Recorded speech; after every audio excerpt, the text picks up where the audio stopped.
नवाज शरीफ का केस जब Islamabad high court के सामने आया तो कुछ इंटरेस्टिंग है सवाल जिनका मैं यहाँ तज़किरा करना चाहूँगा। क्या नैब ने नवाज शरीफ के ज़ेर कफ़ालत से मुतल्लिक़ कुछ साबित किया?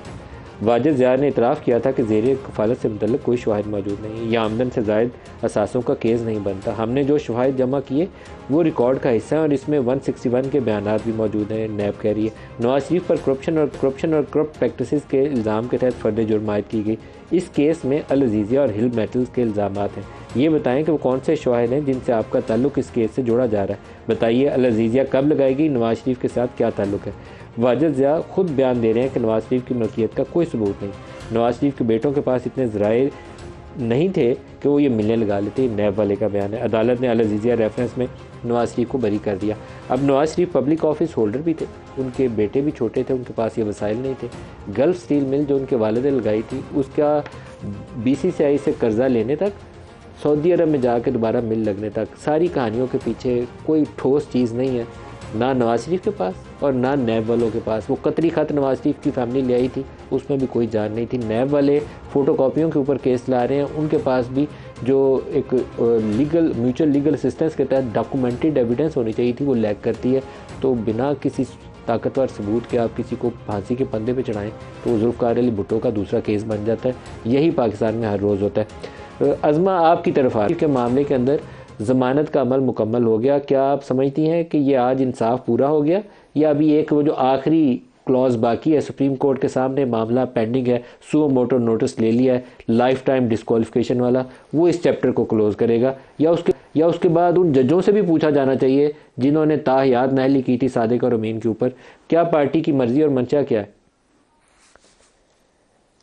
देखिए मलिक साहब, पूछा तो बॉसों से जाना चाहिए, पूछा तो उनसे भी जाना चाहिए कि जो आपके मीडिया के लोग हैं, जो बाकायदा एक मीडिया ट्रायल करते रहे, जिनको बाकायदा शायद ब्रीफ किया जाता था कि आपके कागज़ ले जाएं और आप कहें कि जी बड़ा ओपन एंड शट केस है। जो आपने गुजारिश, मैं आपने जो बात की उसमें मैं 2-3 बातों पे गुजारिश करना चाहती हूँ। पहली तो बात यह है कि ये जो मिल है ये 2001 में जब मियाँ साहब जिला वतनी में थे, ये तब हुसैन नवाज साहब ने लगाई थी।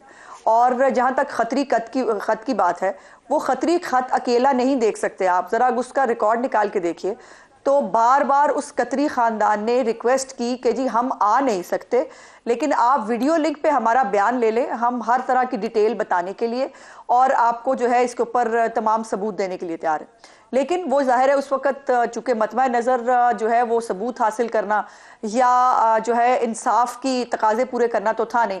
उस वक़्त एक ही मतवा नज़र था कि मियाँ साहब को किसी तरह भी सज़ा देनी है। और ये भी अल अज़ीज़िया वाला केस अज़मा बीवी वीडियो एविडेंस के लिए जो पाकिस्तानी सफारत खाने की इमारत है उसके ज़रिए वो वीडियो लिंक हो सकता था, लेकिन कतरी फैमिली उसके लिए भी आमादा नहीं थी। और बाद में शरीफ फैमिली ने सुप्रीम कोर्ट के अंदर इस केस में कतरी खत का मजीद सहारा लेने से भी खुद गुरेज किया था, पीछे हट गए थे।